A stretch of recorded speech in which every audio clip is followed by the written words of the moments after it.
Hey guys, welcome to my YouTube channel. Today we're going to learn how to sew this deep V plunge neckline. This is the part 2 of this tutorial. We've done the drafting part in the part 1. So if you've not seen it, I'll go ahead to drop a link in the description box. So just click on the link and watch the part 1 before you watch this part 2. If this is what you're interested in, keep watching, like, share and subscribe. Thank you. So to get started, I've already cut out my pieces from the pattern that we made, and I've added my sewing allowances on each side. I went ahead to add interfacing. I added hair stay to the fabric and I added medium gum stay to the lining. So I'll just go ahead to sew up all these pieces. This is the back. This is the back piece, and it's just one because if you watch the tutorial, you know why we have just one piece for the back. Like, we didn't cut it out, so it's just like two pieces, not like one piece. So this is the lining part. I've ironed interfacing as well. Iron medium gum stay to it. This is the lining for the back, and this is the lining for the front. I have also ironed interfacing on them. I used medium gum stay on this one. So while on the fabric, I used hair stay on the fabric. So I just go ahead and sew up this piece, join them together like this, sew it up like this, do the same thing to the fabric, and then I'll come and show you. So this is it. I've sewn the fabric. This is the fabric. I've sewn this part already. I notched where my net is going to start from so that I don't sew up everywhere. So I have sewn this. This is the lining. I've also sewn it, and I went ahead to press it with my steam iron. And this is the cup. I've also joined the cup. So this is the cup. This is how it is, and I've also pressed it as well, and that's the lining for it. I've also joined it the same way I joined the fabric. So I'll go ahead and set this aside, and I'll go ahead and get my cup, my already made cup. So this is my already made cup. I've already darted it. I took that at the upper part because I usually buy a size that is 2 inches bigger than my actual bust that I'm working with. So I took the dart so that to make it deeper, and I'm going to use this Regeline bone to make it firm. I'm going to trim off that excess from the dart that I took, and then I'm going to just place this thing like this, and I will sew on it. This will make the cup to stay very firm, and I'll sew on it across it like this too.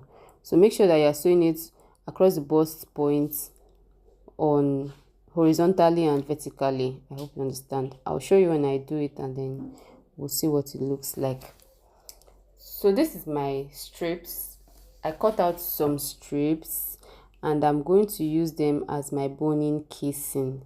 So this is my boning that I'm going to be using, same Regeline bone.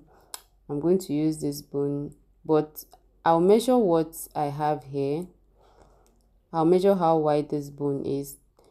Then I'll go ahead and, so I measured it, and it's like about half an inch. It's about half an inch. So when I fold this strip now, I'm going to sew half an inch. Sew half an inch there, so that when I pass it through, it's going to enter.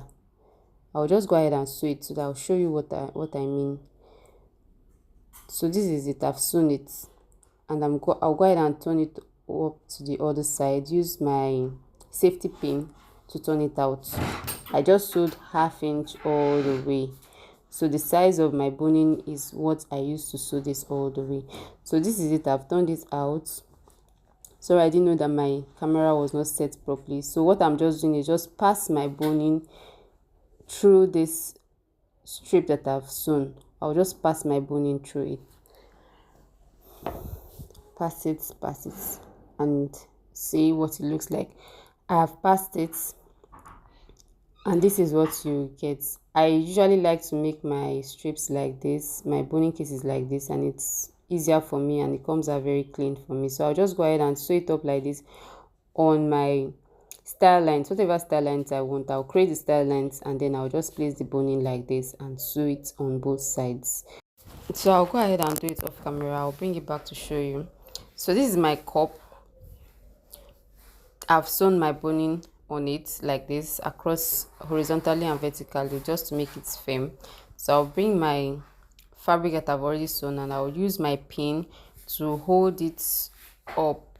Just pin it up, place it in the center and pin it up. So this is one I've pinned already. See how it looks. So I'll go ahead and set this aside and bring back our front piece, and we'll continue with our front piece first. So this is the front piece. I've already sewn my boning channels. I've sewn them how I want it to be. So I want to show you how I want to work on that center part now. So I'll come to the top. Remember I added ½ inch sewing allowance on it, so I'm going to just go ahead and fold in that ½ inch that I've added on it. I'll just fold it in like this and I'll place my boning channel on it very close to the edge, and I'll make sure that it's 1 inch after the V parts, 1 inch after the V parts, so that it can overlap each other. And I'll just go ahead and stitch it down. I'll do the same thing to this other side. Fold it ½ inch inward and place this boning channel very close to it, and then that second one will now extend all the way down, like this. Do you get? It will just extend all the way down. So I'll go ahead and stitch it on both sides so that we'll see what it looks like. So this is it. I've stitched it and this is what it looks like. It's coming up like this because I've not pressed it. So when I press it, it will lay very flat on the ground. So I'll go ahead and get this my cup that I set aside before, and I'll sew it up, pin it properly, and then sew it up all the way around. And I'll do the same thing to the other side.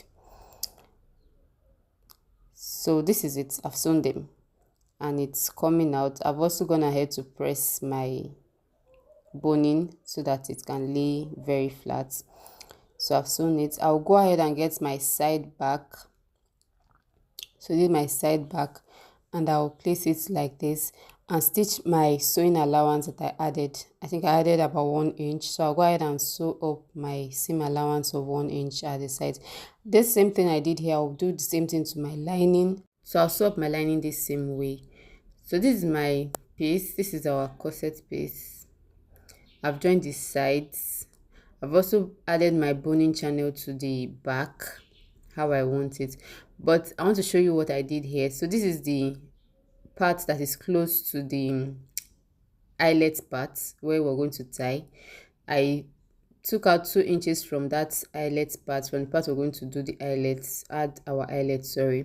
So I took out 2 inches and I went ahead to sew my regaining bone on the exact 2 inches mark I marked, and then I sewed a second one very close to it like this.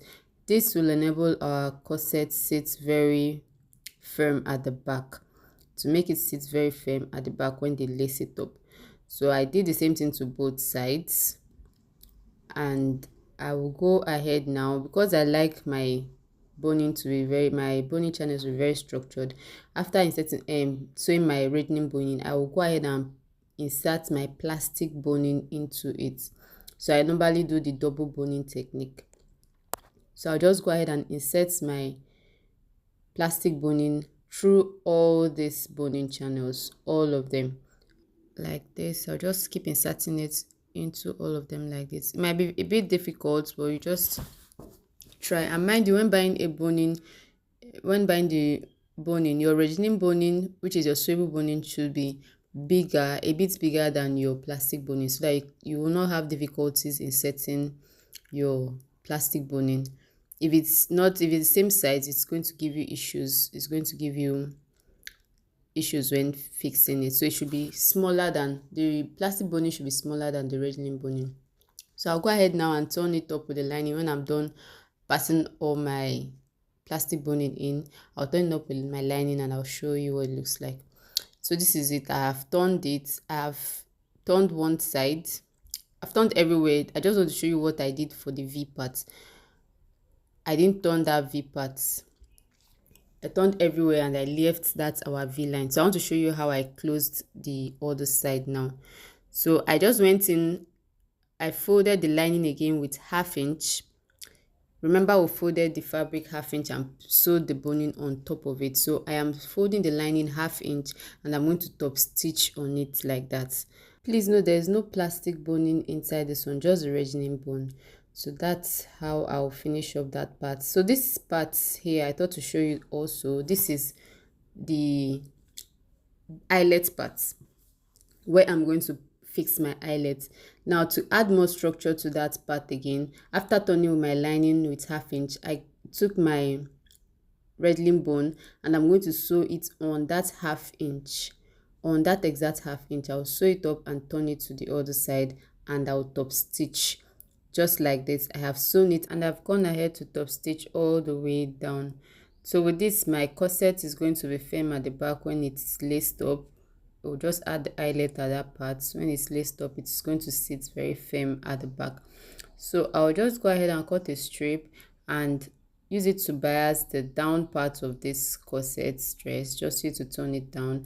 And then I'll go ahead and give it a nice press, a very good press. And this is what it looks like when I was done.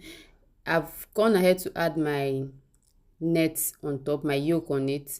So if you want a tutorial on how I place this my yoke, just comment on the comment section and I will give you a tutorial. So this is my corset looking pretty after I've done all my placements. I placed my fabric on it, I placed my designs, and this is my model. This is what the outcome was. See how pretty it's sitting on her. If this tutorial was useful and helpful to you, please like, share, comment, and give it a thumbs up. See you in my next video. Bye.